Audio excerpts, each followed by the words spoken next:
Welcome to another episode of the Adrienne Ross Show, where sports and culture connect. The Indiana Fever suffered another loss at the hands of the Phoenix Mercury. Thankfully, this time it wasn't 35 points like last time. It was 85 Phoenix, 79 Indiana. But a loss, let's face it, is a loss. And right now, with Indiana trying to make the playoffs and the Golden State Valkyries taking care of the New York Liberty last night, a loss is huge. Now, I know that there's a lot of history between these two teams. I know that there's a lot of history between the various players on the team and comments made during podcasts. I get all that. And so it's emotional for the fans. Indiana Fever fans definitely want to beat the Phoenix Mercury. So you can imagine if we're feeling some kind of way about things that transpired between these people and teams, we know that the players are experiencing that as well. Having said that, with Indiana trying to make the playoffs, they're going to have to approach every game, every player, every moment of every game against every player as if they are fighting for their playoff lives, because they are. And so if you're watching the games with me during the live streams, no doubt you have sort of noticed that my temperament has changed a little bit. We're obviously still there. We're cheering this team on. We are rooting for this team, and I'm still believing in the team. But there's a certain edge to me.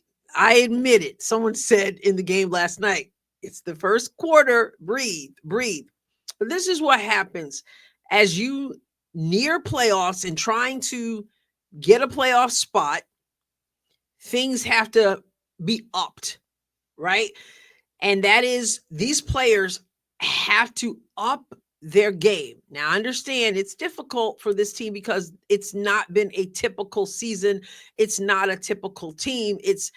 There's all the adversity, and I don't downplay that at all. You know, I have kept it real about that and how much respect I have for what this team has managed to do in spite of the adversity.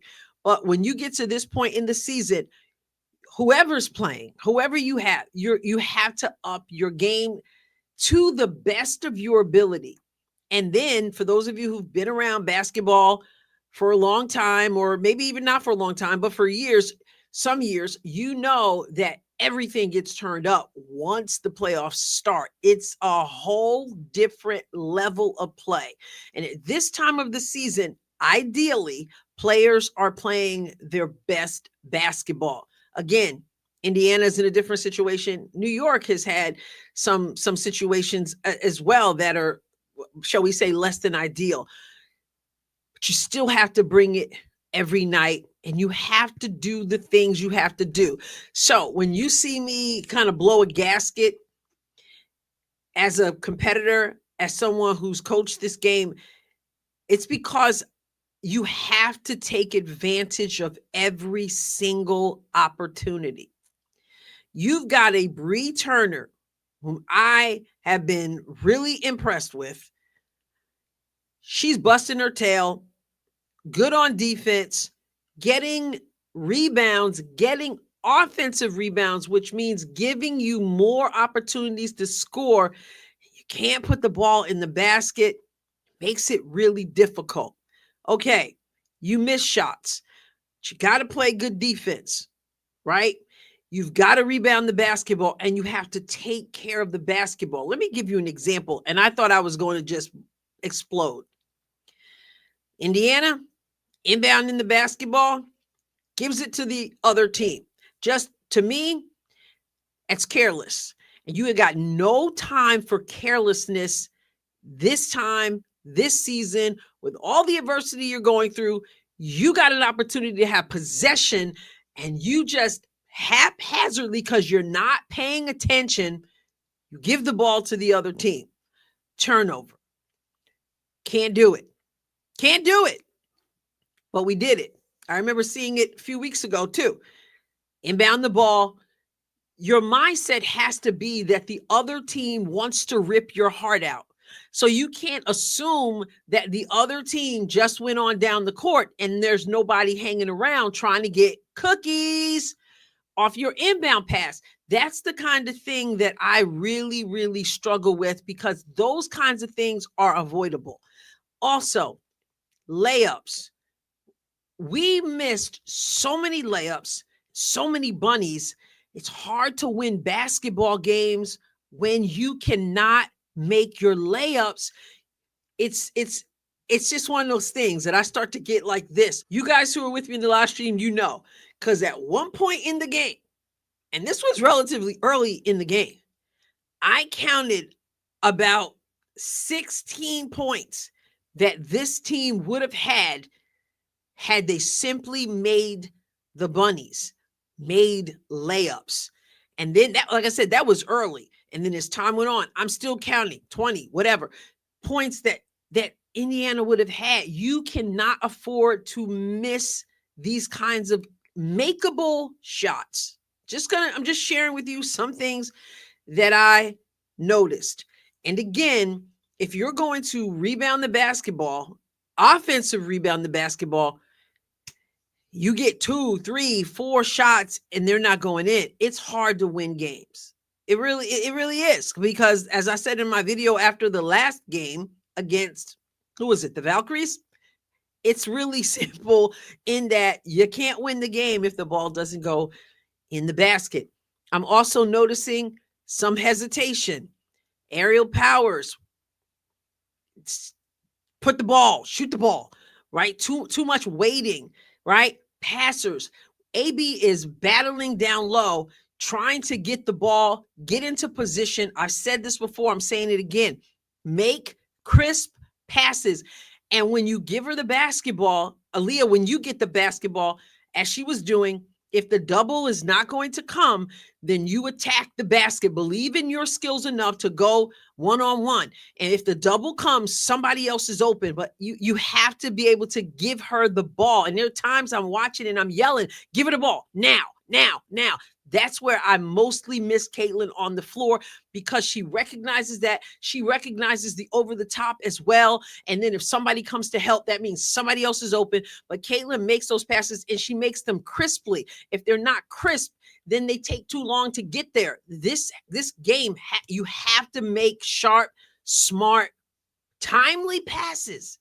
Absolutely. And Aaliyah, like I said, there are times she's calling. She got a 3-second violation at one point.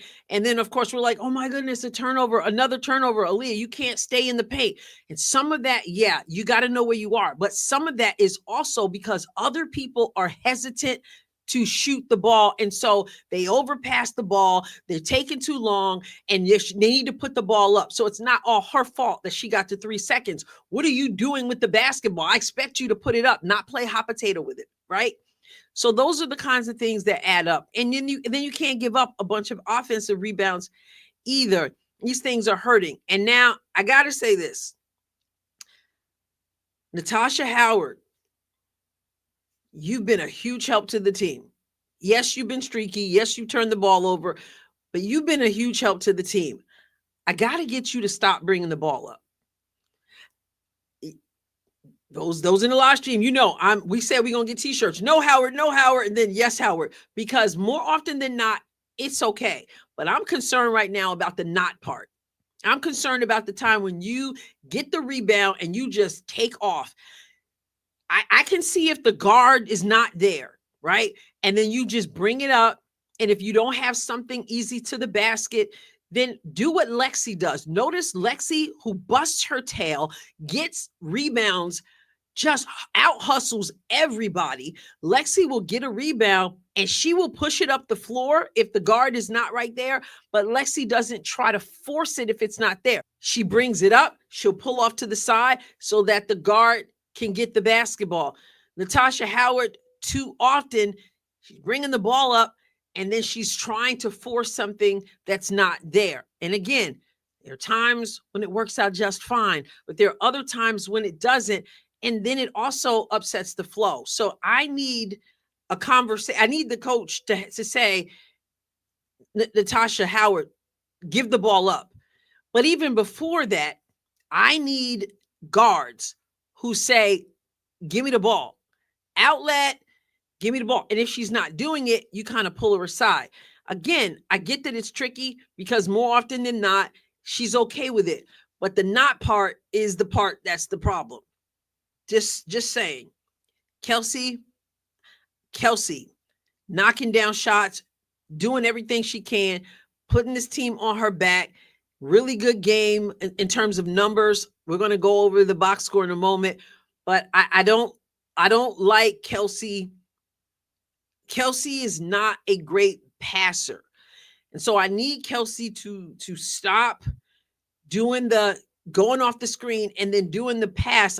Some of you know what I'm talking about. She does this pass over her head that more often than not is getting picked off. It's getting deflected. It's sloppy. And I'm not saying this to be disrespectful to Kelsey. Yo, Kelsey, you've been balling out and your name absolutely should be in the conversation for MVP. But I need that thing fixed. I need that fixed. The little things fixed. So team had an opportunity, dug a hole. We've been digging holes, digging it out of it, chipping away, picking up the defense, all those things. But then ultimately you got to make shots because they are double AB and make it really difficult for her. She's not going to get fouls called for her. We know that. Kelsey's not getting foul calls for her, but it's basically simple. Just clamp down on AB. Also throwing two people at Kelsey at times. And if nobody else can hit shots, that's going to be a problem. You're going to have to do that.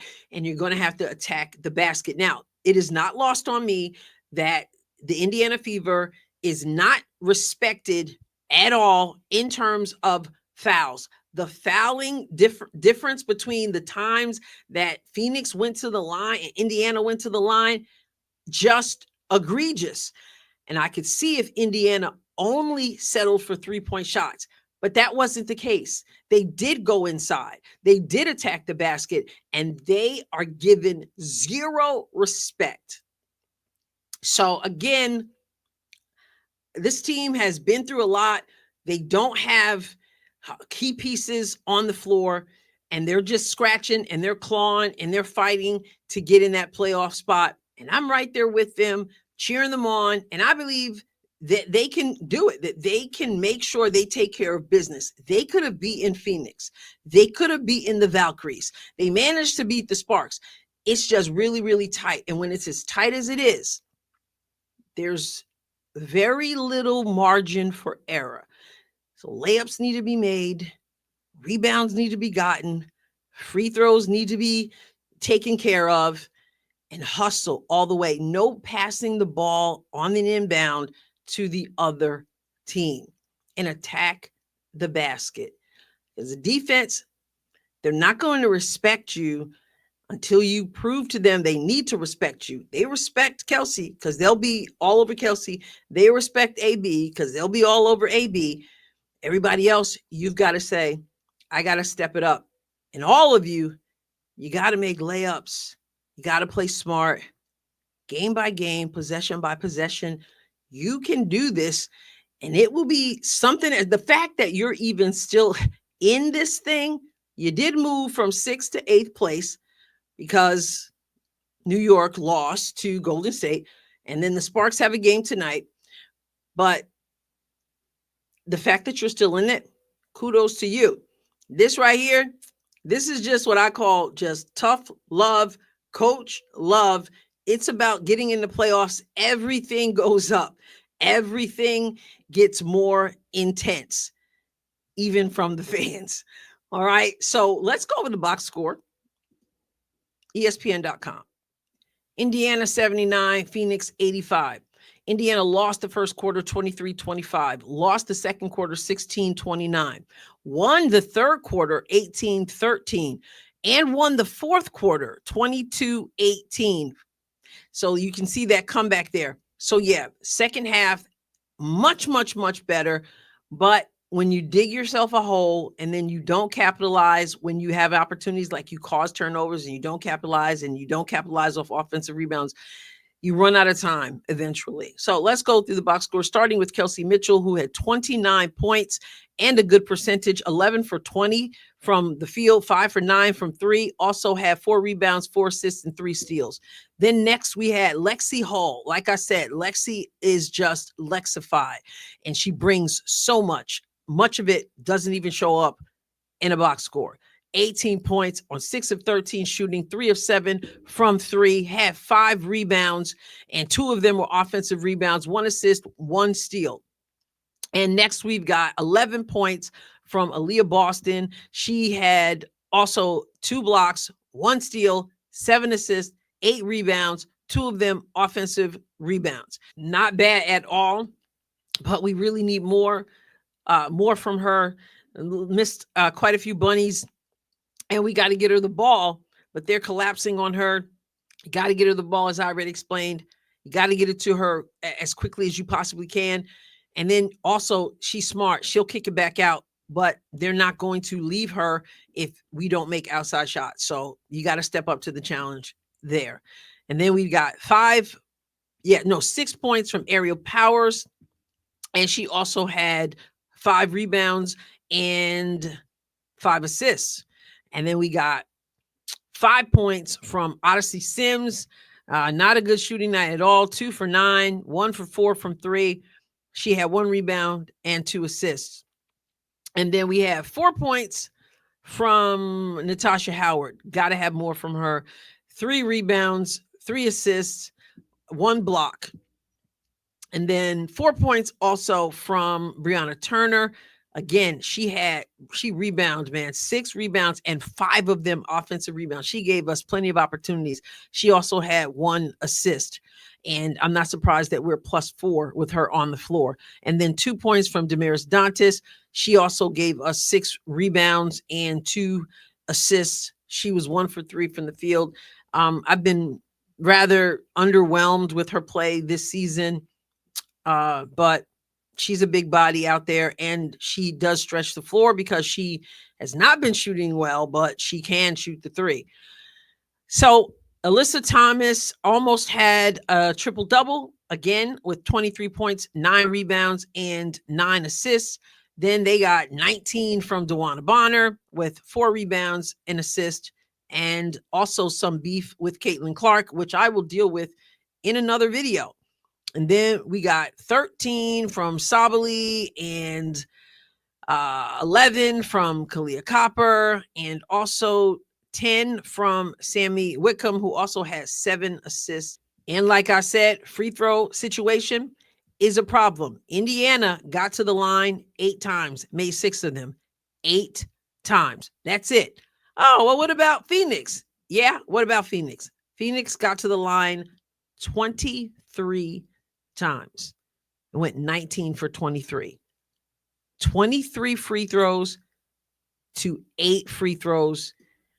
Like I said, if they were only standing on the outside and not going inside, I would go, okay, well, there you have it. But that wasn't the case. It's just this officiating, man. I can see why Sophie gets on her podcast and says, whatever, I'm just going to call it like it is, because it's just ridiculous. It really is. So those are my plethora of thoughts all over the place.